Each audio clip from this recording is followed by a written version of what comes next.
você já fez o seu trabalho? Posso copiar? Pode, só não faz igual.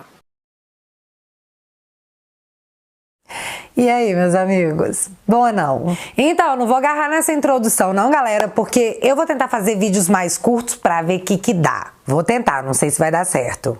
No vídeo de hoje nós vamos mostrar que o choro e o ranger de dentes são livres, que o povo do Enem pode ter abandonado o barco por um motivo maior que apenas descontentamento, visto que nem todo mundo curte tomar café com a PF. E o mais importante, Lula escorregou pelos dedos da justiça com direito a Moro dando indiretinhas, porque ele é desses. Mas eu faço questão de colocar tudo em ordem cronológica. Aí você vai entender tudo. E já que a justiça no Brasil pesa mais para uns do que para outros, quem quiser ajudar o canal, se torne membro no www.teatualizei.app. E pra galera que curte dormir com o livro do lado, tem a minha livraria. E os links vão estar fixados aqui no primeiro comentário. Sem mais delongas, separa a pipoca, fica confortável e bora lá!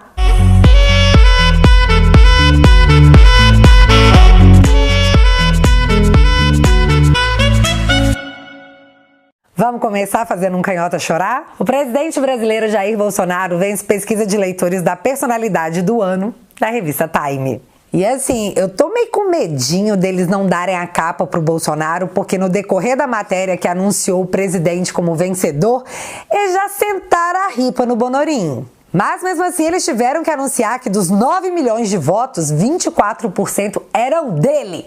E mais, o segundo lugar ficou com Trump, com 9% dos votos. Mas o negócio é o seguinte, se o Bolsonaro não for a pessoa do ano da Time, vai ficar exposto que a revista não se importa com seus eleitores e que no final das contas, não é a maioria que vence. Parece um bom exemplo de democracia pra você? E eu também vou ficar aqui aguardando o STF dar 3 dias pra Time explicar por que os eleitores votaram no Bolsonaro. Sei lá, pode ser que aconteça. Cara, e se não é o Bolsonaro pra salvar nossa imagem lá fora, o que seria de nós? Porque Dona Anitta me aparece apresentando no show International e ela tava, tipo, muito se achando. São muito empoderadas. E aí, depois do show, ela foi lá tirar foto com as meninas, cantora lá super famosinha e pá! Tô muito arrasando, eu sou a Anitta! Só que você não sabe o que aconteceu, gente. As mulheres tiraram a Anitta da foto digitalmente. E aí colocaram a do Bolsonaro no lugar dela. Assim, se tá na internet, é real. Mas enfim, por que essas pessoas não quiseram estar expostas numa foto com a Anitta? Nunca saberemos. Fica aí o registro. E sabe o que mais tivemos hoje? Tivemos a operação da Polícia Federal indo atrás da galera do INEP. E antes de eu detalhar isso, vale um tweet Recordar é Viver de Tablet Amaral. 16 de novembro de 2021, conversei há pouco com a Globo News sobre o desmonte do INEP e a nossa preocupação com o Enem. Ao lado de parte da bancada do PSB Nacional, sob liderança de Danilo Cabral, fizemos uma representação no TCU pedindo a apuração das graves denúncias feitas por servidores. Tabata estava muito preocupada porque no dia 8 de novembro, 29 funcionários entregaram seus cargos no INEP, dizendo que a justificativa seria a fragilidade técnica e administrativa da atual gestão máxima do INEP. Pois então, 7 de dezembro. Polícia Federal faz operação contra a suspeita de corrupção na impressão de provas do Enem. A ação investiga favorecimento de empresas por parte de servidores do INEP entre 2010 e 2018.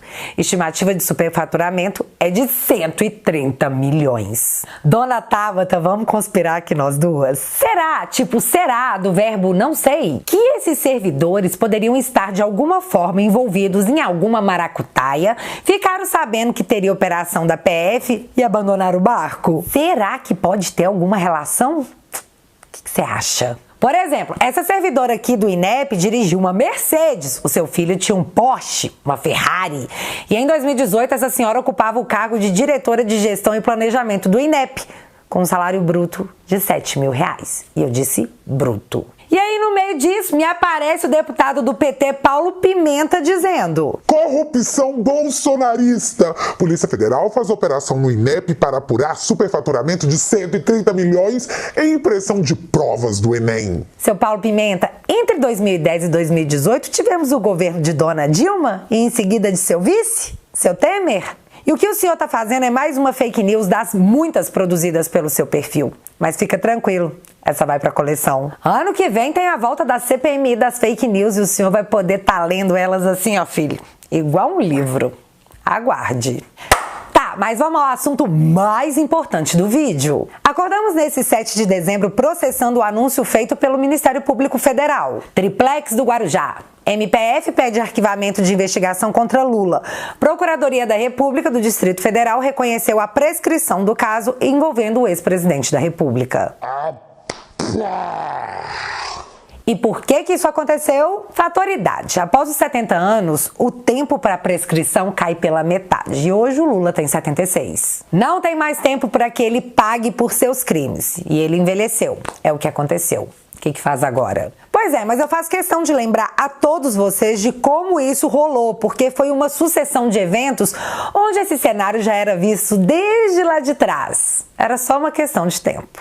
12 de julho de 2017, Moro condena Lula no caso Triplex a 9 anos e meio de prisão, o que muita gente viu como um certo deboche, 9 anos e meio, 9 dedos e meio. Mas hoje a gente sabe que não, que Moro não é um cara do deboche porque ele diz que não tem ressentimento nenhum com Lula, pura teoria da conspiração. Bom, mesmo após a condenação do Moro, Lula continuou livre para recorrer em liberdade, já que o entendimento da justiça no país naquele momento era que para você ser preso, você precisava ser condenado em segunda instância, que não um juiz, e sim um órgão colegiado de juízes atestasse que, bicho, você é muito culpado mesmo e as provas não deixam dúvida. E só para ter certeza que você entendeu como que funciona, após a segunda instância não existe mais dúvida se a pessoa é culpada ou não. O que pode existir são recursos processuais, mas dúvida da autoria do crime? Não tem. E assim chegamos em 24 de janeiro de 2018, quando o TRF4 não só condenou o Lula em decisão unânime, como também aumentou sua pena para 12 anos e 1 mês de chilindró por corrupção e lavagem de dinheiro no caso do Triplex. No dia 7 de abril de 2018, Lula se entrega à Polícia Federal para começar a cumprir sua pena. Beleza, andando um pouquinho aqui no tempo, no dia 17 de outubro de 2019, o STF começa a discutir a questão da prisão após segunda instância. E aí vale uma explicação mais detalhada. Até o dia 17 de fevereiro de 2016, a prisão após segunda instância era proibida. O STF entendia que era necessário aguardar o trânsito em julgado, ou seja, salvo alguns casos específicos, você só poderia ser preso após condenação quando todos os recursos fossem julgados. O que pra mim não faz o menor sentido, já que, novamente, após a segunda instância, não existe mais dúvida se você é o autor ou não do delito. Não existe mais dúvida sobre a sua culpa, principalmente quando a decisão é unânime. E eu disse até 17 de fevereiro de 2016, porque nessa data, por 7 votos a 4, o STF disse que sim, está autorizada a prisão após segunda instância. E tudo correu numa boa, numa nice, nós assistimos grandes figuras sendo presas. E eu tenho certeza que você sentiu o gostinho da justiça, né, danado? Eu senti. E era doce. Só que ninguém me avisou que no fim seria igual aqueles chicletes hiperácidos que quando você morde a sua cara faz assim. No dia 7 de novembro de 2019, as coisas novamente mudaram. 3 anos e 9 meses após o entendimento que permitiria a prisão após segunda instância, o STF, por 6-5, diz que não, agora não tá valendo de novo. Muitos especialistas à época disseram que isso era muito grave, porque criava uma instabilidade jurídica essa mudança de entendimento toda hora. Não eu jamais falaria um troço desse. Quem disse foi os especialistas mesmo. 8 de novembro de 2019, um dia após a decisão do Supremo, Lula foi solto. Tcharam! Nisso nós temos que entender que no meio de 2019 já tinha estourado o troço da Vaza Jato, onde a Veja fez aquela matéria desmoronando. Ministros do STF também aproveitaram o embalo da Vaza Jato para descer o sarrafo na Operação Lava Jato. Tá, vamos avançar alguns pontos onde chegamos na pandemia, onde tudo virou um caos. É muito fácil as pessoas bancarem os engenheiros de obras prontas dizendo agora, quase 2 anos depois, o que deveria ter sido feito. Ninguém soube o que fazer, não tinha manual para isso e o mundo inteiro estava curvado, tomando no lombo. O que foi, no meu ponto de vista, muito pior com o presidente do Brasil, que possui todo o desafeto da grande mídia por motivos de... Não, grande mídia, na volta a gente não vai te dar verba pública. Não vai.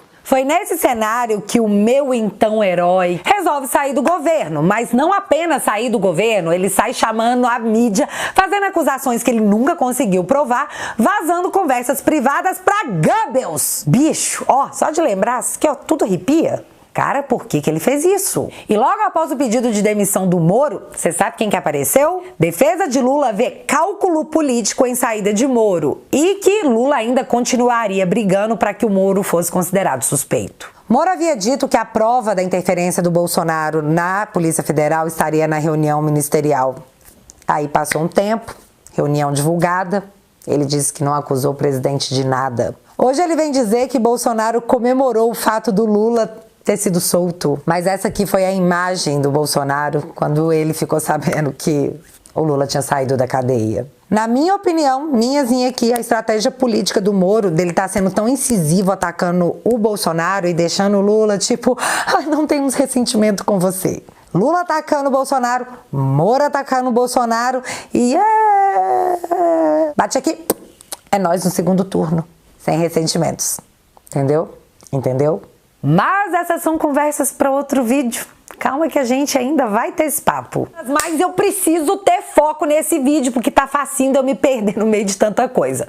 Vamos avançar no tempo para chegar no momento que a coisa, enfim, virou um grande Dória com Witzel em cima. E quem assistiu a reunião ministerial sempre pega essas referências. No dia 2 de fevereiro de 2021, o STJ, o Superior Tribunal de Justiça, rejeitou novo recurso de Lula contra a condenação no caso Triplex. Note, 2 de fevereiro, o STJ disse que não, fiote, você é culpado e a gente não tem dúvida disso. E foi aí que no dia 8 de março, um mês após a rejeição do recurso do STJ contra o Lula, Fachin aparece dizendo: cara, vocês juram que vocês julgaram isso tudo em Curitiba?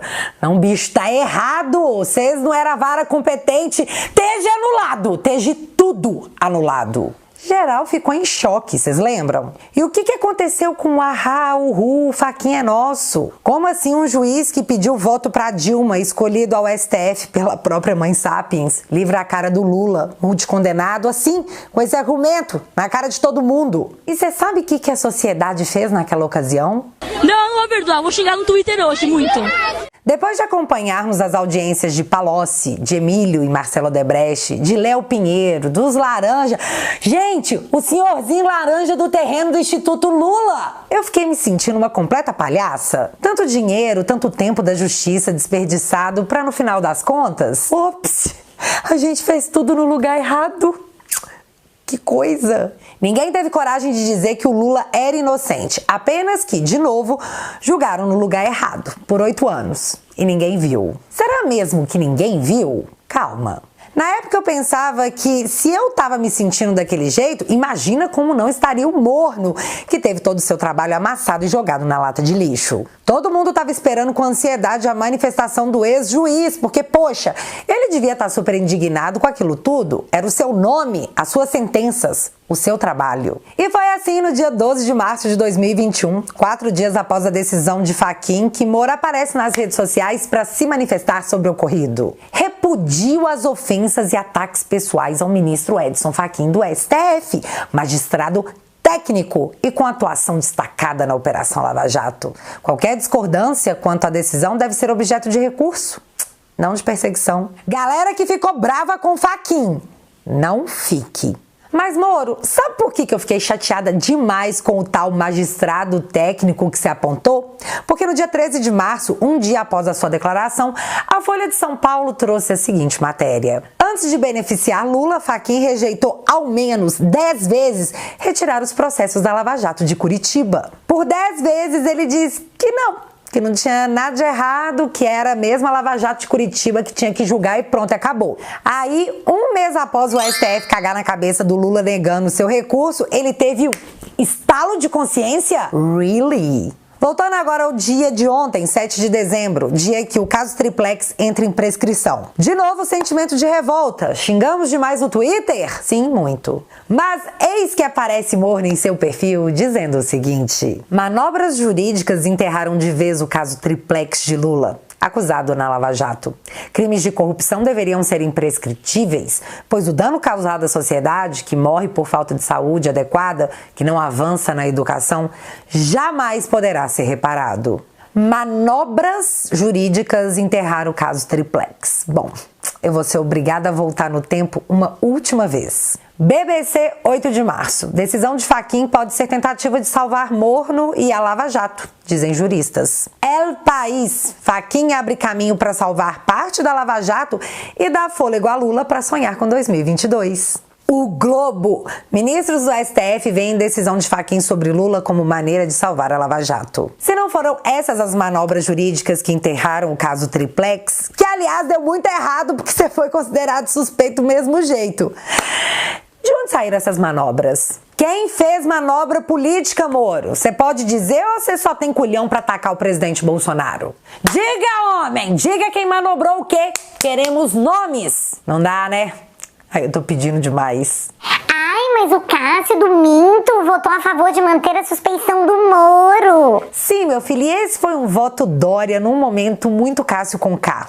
Mas isso seria um xadrez 3D de narrativa, já que a suspeição do Moro foi mantida por 7-4. Se o Cássio com K tivesse votado a favor, seria 6-5. E você sabe quem mais votou para tornar Moro suspeito além do Cássio? Rosa Weber, Carmen Lúcia, Alexandre de Moraes, Lewandowski, Toffoli, Gilmar Mendes. Mas é fácil falar que a culpa é do Cássio, né? Cobrar geral? Tão doido, né? Vai lá cobrar o Alexandre de Moraes? Vai! Duvido! E eu literalmente duvido, porque, sabe, pode dar cana. Lula nunca esteve tão livre, mas jamais será considerado inocente. E agora, impedido de ser julgado. Aparentemente, o crime no Brasil compensa. Menos pra quem é conservador, porque aí tem o peso da lei que é pesado. E direito a tweet do Moro após buscas e apreensões na casa de pessoas por falarem contra essa Suprema Corte que ninguém sério questiona o poder da Suprema Corte de dar a palavra final. Sendo assim, é literalmente um fim de papo. Perdemos. E é com esse gosto amargo que a gente vai dormir hoje. E agora eu quero saber de vocês.